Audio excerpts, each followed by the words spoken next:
दा बेखायनो लासै लासै दानि जेनेरेशना भुटानखौ गारे गारे बायहेरायाव खारदों खामानि मावहैदों फरायनो थाहैदों ओमफ्राय नै बायनाया बेनो साखा फारनैबो खुलिजोब्बाय फाइनालि E20 पेट्रलानो भुटानावहाय दा E20 गोदान गारि सालायबाना एसेयावनो एसे बदनाम जायो बे पार्टि बायनाया बदनाम जानोसैलाय नैबे जाबाय डिजेलनि दाम नै ओमफ्राय पेट्रलनि दामा ओमफ्राय रेलवे ट्रेकआथ' कानेक्ट जाखाबाय क'क्राझारनिफ्राय गेलेफुसिम वेलकाम टु इन्डिया जिबौआ जा गिदिरखा नै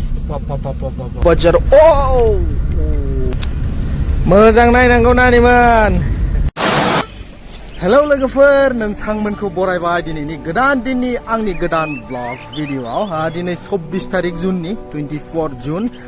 जोंना कम्पानिया हलिडे दंमोन बन्दमोन होनबाबो आंहा थांनांगौ जाहैबाय मोनायावहाय पार्टि बायदों जाहैदों गारिया पार्टि बायनानै दङ दा बेखौ नाइट डिउटि मावबायना बियो मोनायाव सालायग्राया ओमफ्राय दा बेखौ आं बानायहैनांसिगौ जाहैबाय रिकुवेस्ट खालामहरबाय माथो खालामनो उफाय गैया थांनांगौ टेक्सि नेगासिनो अट' सट'थ' खारा नालाय भुटानाव बेनिफ्राय फुराना एयारपर्टआथ' बैनो खाथियावनो नैबे ब्रिज बारबानो मोनो ओमफ्राय इन्टारनेसनेला थांबावनांगौ आरो 5 किल'मिटारसो जायो दा टाइमानो भुटाननि 8:40 जाबाय ओमफ्राय इन्डियानि 8:10 भुटाननि 8:40 टेक्सियाव गंसे फैगौ फाइनाली आं टेक्सियाव गाखोबाय ओमफ्राय बिनिफ्राय इन्टारनेसनेल एयारपर्टसिम 50 थाखा लायो बेहाय बरिया भिउ नुयोना बे ससेयाव माने ग्रीन एकदम पियर नेचारेल आरो बेहाय मैदेरबो दंफैयो दाखालिनिफ्रायनो बेहाय केम्पखौबो सिफायनानै गालांदों फरेस्ट गार्डफोरनिखौ ओमफ्राय दा अबेबा सिंफ्राव दंहैयो खोमा दाथ' गैथ'वा नै माथो साइडआवहाय स' आं दा थांगासिनो हलिडे नङामोनबालाय बास मोनगौमोन कम्पानिनि बास 50 थाखा गारनांनाय नङामोन फाइनाली आं दा एयारपर्ट मोनफैबाय थाबायगासिनो नै सिरिथार खामानि गैयैखाय दावराव दावसि गैया नैबेजों ब्रिज बानायगासिनो फाग्ला दै थाङोना बे गेजेरजों दसेनो देरबोयो आरो ओमफ्राय मेन एयारपर्टआ बैजोंसो मेंबाय ओरै आपनिफ्राय आप जालाङोना आं दा रुमाव थांगासिनो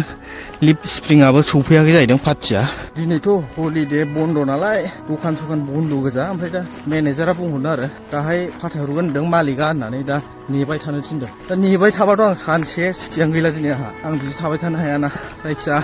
10थासोसिम थानानै थांसै 10थासोआव फैयाबाथाय ओंखारलांबाय बेनि उनाव बे नाइटनि ड्राइभाराथ' एसे उन्दुनो मोनबायना गाव बानायनो हासिगोन जायखिजाया आं 10थासिम नेनानै ओंखारलांसै आरो वार्कशपआ बैथिंसो बैयाव स्केनिया दोननाया नै स्केनिया बल्ब' दोननाय बिथिंसो वार्कशपआ ओमफ्राय गारिया दङ बैयावसो रुमावसो थाबायलांगासिनो आं दा गारि लानानै बे वार्कशपथिं लानानै थांसै आरो 10थासिम थानोसै जायाबा ओंखारलांसै साबिखौ बावनो बबेबा दोनखुमानानै बै जाबाय बियार फेक्ट्रि नै बेबो बोखारनांगौ होनदों दाबो बोखारा माथो बिराद गाज्रि मोनामो सेराव थांबाथाय U22 बेनो नै HR साबिया सिङाव दं होननानै बुंदोंमोन दङ बबे साइडना बाइकखौ पार्टियाबा आखिजों होनना बुंदोंमोन उननिया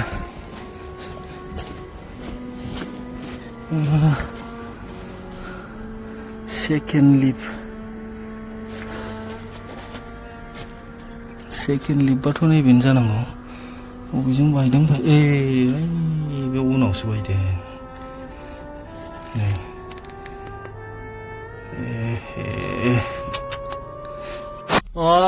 पार्टि नेयै बागुलायबाय टाइमा दा नै 11:13 जाबाय भुटान टाइम ओमफ्राय बे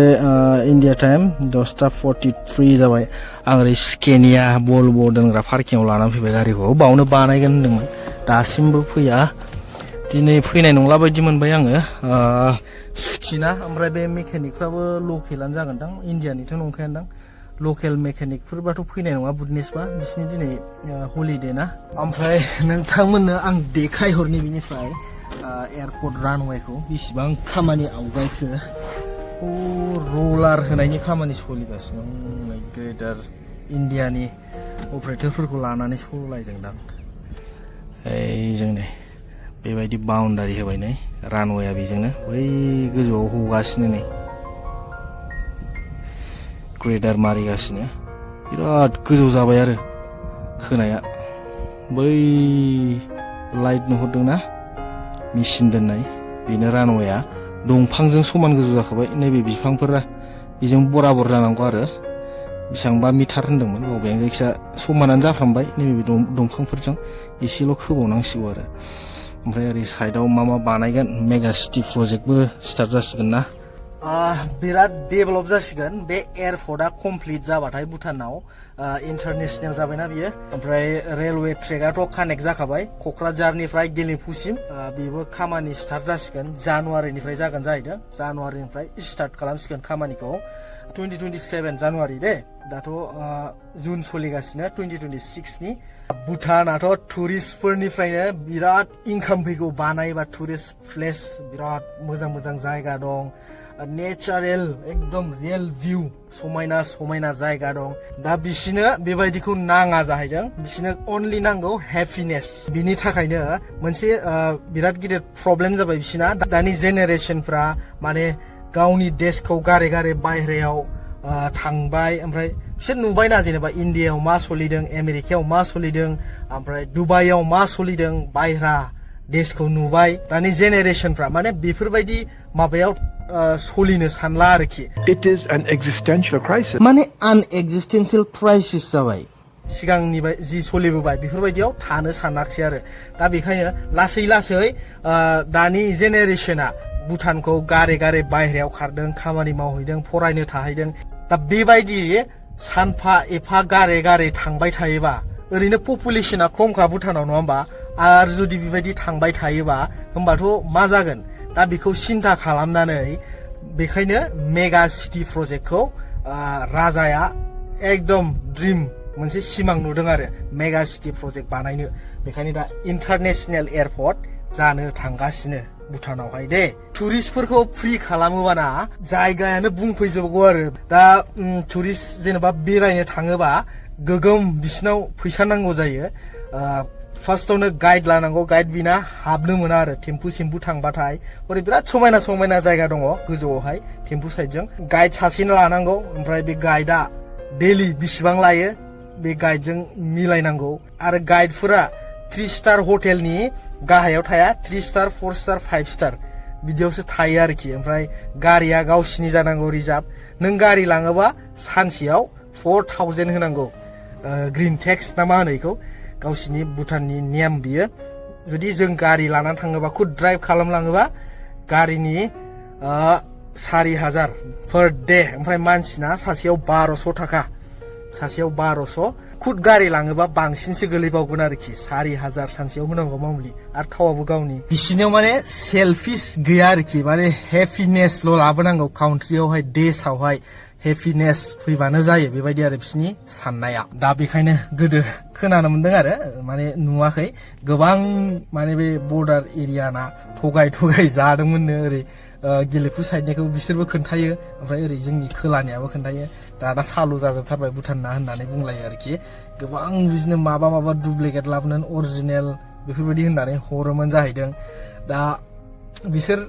मिथिया नालाय टेलिभिजनानो 1999 आवसो फैदों 1999 निफ्रायसो बिसोरो टिभि नुदों आरोखि टिभियानो गैयामोन बिसिनाव आरो इन्टारनेट फैनायाथ' बारा गोबाव जायाखै 1974 नि सिगां माने टुरिस्टखौनो हाबनो होआमोन आरो माने बेलेग देशनि मानसिखौ गावसिनि भुटानाव इन्टार खालामनो होआमोन दा 1974 नि उनावसो टुरिस्ट हाबनो होदों आरो भुटानावहाय ओमफ्राय दाबो बेफोरबायदि मेगा सिटि जाबाबो बिसिनिया माने 40% ल' लांदां खालामनो मोनगोन आरो हाग्राफोरखौ 40% ल' बिदि लांदां थागोन ओमफ्राय 60%आनो नेचारेल गासिबो बिफां लाइफां थाफिनजोबनांगौ माखासे गायगासिनोबो लामा जिं जिंनो गायफिनगासिनो ओरैजाय दानस्रांनाय जाबायना बे एयारपर्ट जानाय जायगायावहाय ओमफ्राय दा हरैजाय गायफिनगासिनो आरो लांदां जायगायावहाय बिसिना फरेस्ट डिपार्टमेन्टआ बहुत पावार मोनदों बिराद पावार दङ डाइरेक्ट राजानिफ्राय माबाखा बिसिनिया बे कम्पानिया अबेबा एसे बारा जावब्रेहैबाथाय डाइरेक्ट फरेस्ट डिपार्टमेन्टआ फैनानै कम्पानिखौनो नाय बे कम्पानिया रयेल फेमिलिनि माने राजानि माबानि बंस'नि आरोखि एसे जावब्रेहैबाथाय फाइन लाफैखायो डाइरेक्टनो रुल्स जेबो माने माबा गैया आरोखि रुल्सखौ रुल्स मानिथारनांगौ बिसिनिया एसे अबेबा बिफां फांनैसो नारफायहैफ्रांबाय डाइरेक्ट फाइन लाफैबाय आरो फरेस्ट डिपार्टमेन्टआ ओरैबायदि स्ट्रिक्ट खाना जोंनियावबो बेबायदि जानांगौ जोंनियावथ' गैला हादान सिफायै मा जाबावनांगौ सेस मैदेर थाग्रा माबा जुनार थाग्रा गैला सेस लांदां खालामजोब्बाय बिदि लांदां जाजोबबा जिब जुन्थुआ बहा थागोन थांनांसिगोन बायदि मोनबाय आं 11:02 जाबाय इन्डिया टाइमा ओमफ्राय दासिमबो फैया माथो फैनाय नंला बायदि मोनबाय आङो ओरैजाय स्केनिया बिसोरो बिनि भिडिअ नांगौबा बिना क्लाच गारि दे बियो बिनि भिडिअ नांगौबा नोंथांमोनहा बे भिडिअखौ 1K लाइक खालाम दे 1K लाइक खालामोबानो आं बे स्केनिया गारिखौ माबोरै सलायो बिना क्लाच बे गारिखौहाय फुल भिडिअ मोनसे बानायगोन दे सासे जोंनिनो बर' सालायो लोगो बेजों रायलायनानै माबोरै सालायो बे गारिखौ सानदेआव फैनानै सानदेआव फैनायनि खोथा ना बिराद खस्थ' मोनो बेखायनो नोंथांमोनहा 1K लाइक खालामनांगोन 1K जुदि लाइक खालामबायबा बे भिडिअखौ आं बानायगोन आरो दे ओमफ्राय बे गारिखौबो फुल डिटेल्स रिभिउ लाबोगोन आङो आइसार प्र 6028 XPT बिसिबां दाम बिसिबां हर्स पावार ओमफ्राय बिसिबां वेट बिसिबां लडिं केपासिटी आरो माबोरै सालायनांगौ फुल डिटेल्स बिनिबो भिडिअ लाबोगोन बियो एसे उनाव फैगोन दे स' नोंथांमोनहा भिडिअखौ लाइक खालाम 1K बे भिडिअआ लाइक जुदि जायोबा स्केनिया गारिखौ बिना क्लाच गारिखौ माबोरै सालायो आं भिडिअ लाबोगासिनो स्केनियानि टायारानो बेसे गिदिर 1224 साइज MRF 1224 जोंनाथ' 1020ल'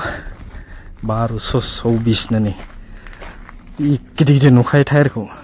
रक बडी खैला बोग्रामोन दे बियो छत्तीसगढ़आवहाय नै अयथासार गिदिर नुखायो बडिया आं दा ओंखारबाय साबिखौ बावनो इउरिया थिंकियाव दोनखुमाबोबाय आं दा बेलासिफ्राव फैयोबा नाइटनि ड्राइभारा फैनानै बानायथोंसै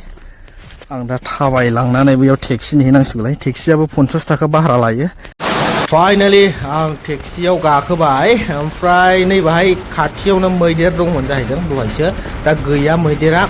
एसे सिङाव दंहैयोदां नैबे फरेस्ट केम्पमोन नै बेखौ सिफायनानै नारखुनानै गालांजोबबाय दा बानायफिनगासिनो ओमफ्राय दा थांगासिनो आरो आङो गेलेफुआव आंनि गारि दं गारिखौ लानानै न' फारसे थांनोसै आंना सुथिया दिनै बेखार जाबाय थानो मोनाखिसै गरमा आयौ सान्दुं दुंबायना दिनैनिफ्राय ओंखाम उखैनायाबो जाला जेबो जायाखै ब्रेकफास्टबो खालामाखै गारियाव भुटाननिफ्राय ओंखारनानै ब्रेकफास्ट खालामहैनांसिगोन बापरे अयथासार गरमलै एसे साल' खालामनांसिगोन 50 थाखा थांबाय टेक्सिया ओमफ्राय दहाय थांनायाव 60 थाखा 110 थाखा थांबाय ओरैनो कम्पानिया बन्द' ना कम्पानि चालुबाथ' बासजों थांनो मोनो ओमफ्राय दा दिनै गैया जाहैबाय बन्द' जाहैबाय बेनि थाखायनो दा लेंहरफिनगोनसो नामा 11:25 जाबाय ने इन्डिया टाइमा लेंहरफिनबाथाय उसुबिदा जालायबाय आरो फैफिनबावनांगौ जाहैबाय नैबे जाबाय डिजेलनि दाम नै भुटाननि 102.82 डिजेलनि दामा भुटानाव दा ओमफ्राय पेट्रलनि दामा आं 400 थाखानि स्कुटियाव सोनो लादों 410 नि नै 412 हाबबाय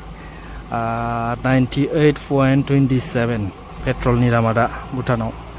98.27 इन्डियानिफ्राय 8 थाखा खम जाबाय पेट्रला दा भुटानाव खम जाफिनबाय आरो 98 सिगां 98 आ इन्डियायावसोमोन ओमफ्राय दा भुटानाव 98 जाबाय E20 पेट्रलानो भुटानावहाय दा E20 आगदानिखौ साइड होगारनांगौ बाहाय आगदा जेसेबां गारि फैदों आगदाजों थांहोगारनांगौ आरोखि बिसोरो सिदा थांनाया राजाया गेलेफुआव फैबाथाय नैबाव थायो गेलेफुआव फैबा बे बिल्डिंआवनो थायो ट्राफिक पुलिसा नायबाय थाखाय बिसिना लाइट गैया ना ट्राफिक लाइट गैया बिसिना मेनुएल एक्जिट खालामखांबाय एन्ट्रि खालामनायखौ एक्जिट खालामनांगौ नै बाहाय खालामो आयौ गरमा दिनैसो सान्दुं दुंबाय बिराद गोबावनि उनाव अयथासार गरम मोनखायो स' गाइस बे जाबाय गेलेफु टाउननि गोदान गेट GMC नि ओमफ्राय दाख्लै खामबाय माखासे अफिसफोरा ओमफ्राय बेनिफ्राय ओरैजाय बर्डार जाहैबाय आरो इण्डियानि बियो ओमफ्राय ओरैजों बेखौ बारबाथाय इण्डिया बेहाय SSB गेटनि चेक पस्ट बियो इण्डियानि जाहैबाय आरोखि जे काम से आए काम ड्यूटी वेलकम टू इंडिया ये जाबाय दादगिरि बर्डार ओंखाम उखैनाया जाला माबा जानांसिगोनदां बाहाय गरमाव जानोबो बालायलाङोलै बे जाबाय बास स्टेन्ड दादगिरिनि जिबौआ जा गिदिरखा नै बे दिउस्रिनि एसे साहाजों फुल समायना नुसै दा नै नेचारेल ग्रीन नेचारेल बेबायदिनो समायना जानांगौ लामाफोरा बिफां लाइफां सायहा खिन्थु बारफोर बारोबा एसे रिस्कि जायो आरोना बिदियाव दिनैनि सुटिया आंना बेकार जाबाय दा 12थायानो जाखाबाय ओंखाम संदो जाहैदो मादो 1टा 2टा जाहैखानोसै जिबो सुनांगौ गस्ला लंपेन्ट अरे मेडामाबो सोलाबा मावने वेगनर बेच्यो भनेको थिएन नि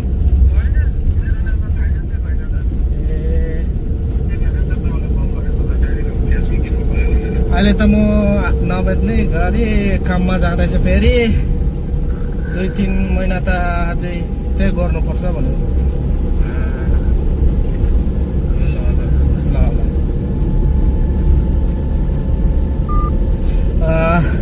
गारिखौ आं दाखालि फानो होननानै भिडिअ बानायदोंमोन ना ओमफ्राय सोरबा नाम्बार हरना होदों ओमफ्राय आंखौ सिनायखायोनो नेपालिनि रायलायहरदों फानमारो नामा दा गारिखौ बुंहरदों दा फानला गारिखौ फानला एकदम सोंहरबाय थायो डिएमबो खालामो दासिमबो फानला ओमफ्राय फानथ'नाय जानाय नङा दे गारिखौहाय दा खामानियाव थांफिनबाय अखाया बिराद डिस्टार्ब जायोना अखा हागासिनो दिनैसो सान्दुं दुंदों नै So guys, finally I am right now at Shantipur Bazaar. Oh, याबे यार थेट मोजां नायना ओंखारबानो जायो गोरलैफ्रा से बिदियावनो प्रब्लेम जायोना मोजां नायनांगौ नानिमोन बाहाय एसे खामानि दं हेयार काटबो खालामनांगौ दारिफ्राबो लावजोबबाय बाहाय खानाय थानाय सिनजानानै दारि हजानानै फ्रेस जानानै थांसै आं दिनै नेक्स्ट डे ओमफ्राय नै हायो अयथासार अखा हालायबाय मैयासो जि मोजां सान्दुं दुंबाय गारिखौबो सुजोबबाय आं ओमफ्राय नै दिनैनो अखा हालायबाय ओमफ्राय मैया सेभिंस ओमफ्राय हेयार काट खालामदोंमोन आङो भिडिअ स्टार्ट खालामफिननो टाइमखौनो मोनाखिसै मैया ओरैबायदि खामानि ओंखारबायना ओमफ्राय बेलासियाव आरो स्टार्ट खालामफिननो नागिरबाय आरो बङाइगावआव थांनांलायबाय हाथारनो ओमफ्राय भिडिअ स्टार्ट खालामनो टाइम मोनाखिसै आरो बेयावनो दा आं थांफिनगासिनो नै डिउटियावहाय गारिया जागोनना जायाखै मिन्थिला टाइमा दा 5:07 जाबाय नै इन्डिया टाइम ओरैजों बांसिन बावनाय अखाया साहाजों 1 नाम्बार फुलबारि बियो दा गेलेफु वार्कशपआव लाबोबाय नै फाइनालि पार्टिया मोनबाय नै बिराद गोलाव मैया फैगोन होननानै ओरैनो बेकार खालामबाय आंखौ मैया मिन्थिबावाखैनोमोन मैया मालिकआ ओमफ्राय दिनैसो मिन्थिनानै बेखौ बेयावनो बायबाय ओमफ्राय दा टाइमा जाबाय भुटाननि 11:12 11टा 12 ओमफ्राय इन्डियानि 10:42 ओंखामखौथ' मोनजाहैनाय नंलादां नोगोद बिरनि वार्कशपआवबो कारसाम वार्कशप होनो बेखौ बे गोलावखा नै जा गिलिर सेकेन्ड लिफ्ट बियो साखा फारनैबो खुलिजोब्बाय फाइनालि ओमफ्राय नै बायनाया बेनो सेकेन्ड लिफ्ट मैला हाब्रुआव खारनाय दा ओंखाम रानसिगोनलाय नामालाय दिनैबो अयथासार गारि खानाय बिहिर माला बानायखांगोन हारसिंसो मावजोबदों ओरैबो दं जोंनि बर'फोराबो बिदि मेकानिक लाइनाव सोलोंबा बिराद मोजां जागौ गिदिर गारि बानायग्रा मेकानिकआनो थोलाया बेखौबो बानायगासिनो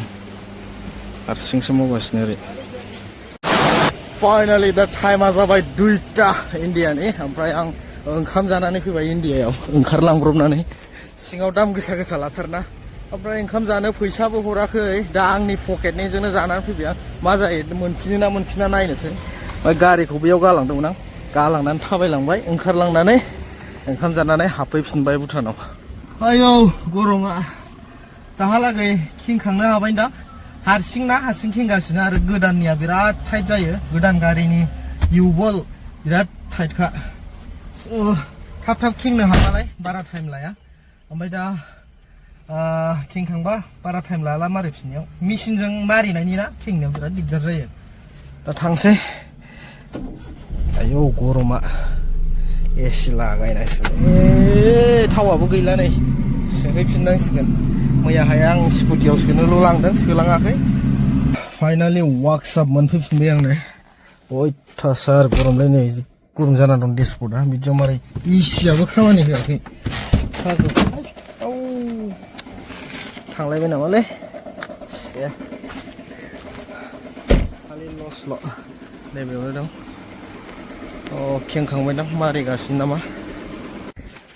गोदान गारि सालायबाना एसेयावनो एसे बदनाम जायो बे पार्टि बायनाया बदनाम जानोसैलाय सोरबा सानसिगोन बे सिफायखोना बे सिफायखो आंखौसो सानसिगोन मानसिफ्रा गोदान सोदान फैनानै पार्टि सिफाय फैबाय होननानै आरोना बे फुरा वार्कशप एरिया जोब आरो गारि बानायग्रा गेरेज गोजा ओरै जोंनि इण्डियायाव मोनबा बाहाय थाम्फै ड्रेन आजां लेथ्रा मोनामसिगौमोन बेयाव बिदि नङा नै साफा लामाया दालाय लुनाय नङाबाबो टाइल्स नङाबाबो साफा आरो जोंनिखौ खम गोसोम गोफा जाजोबगौमोन बे लामाया स्टेन्डार्ड थाजोबनांगौ जाहैबाय ने फिटिं जाबाय नै ओमफ्राय बेसो नै बुलथुआ टाइट खालामनांगौआ प्रेसारानो गैया मेसिना एकदम ढिला खालामना लाबोजोबदों आं दहाय कम्पानिनिया बिराद माबाना खराना मेसिना कम्पानिजों खेवना लाबोजोबदों मोनब्रैल' नाट मारिना लाबोदों आरोखि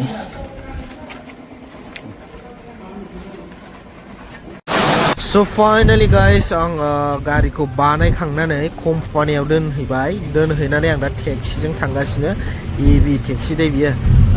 टाटा नेक्सननि बेजों थांगासिनो आङो 50 थाखा भारा थांजोबबावसिगोनलाय आरोबाव ओमफ्राय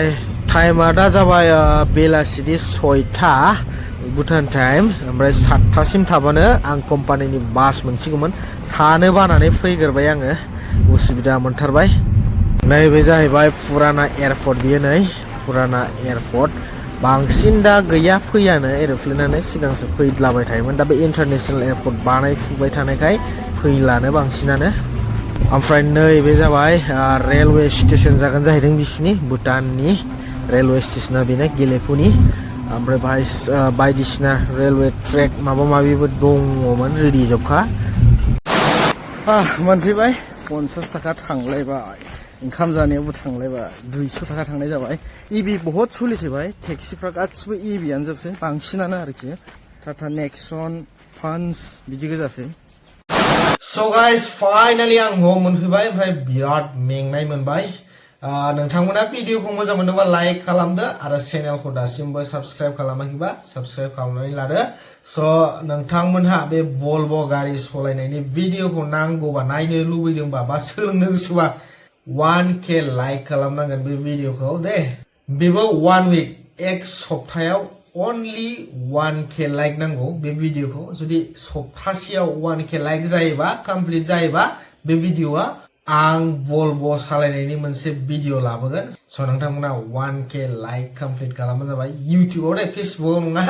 इउटिउबाव जानांगोन 1K लाइक नोंथांमोना फेसबुकआव नायदोंबा इउटिउबाव थांनानै लाइक खालामहैबानो जाबाय दे स' बे ब्लग भिडिअखौ बावनो फोजोबबाय जय बर' हारि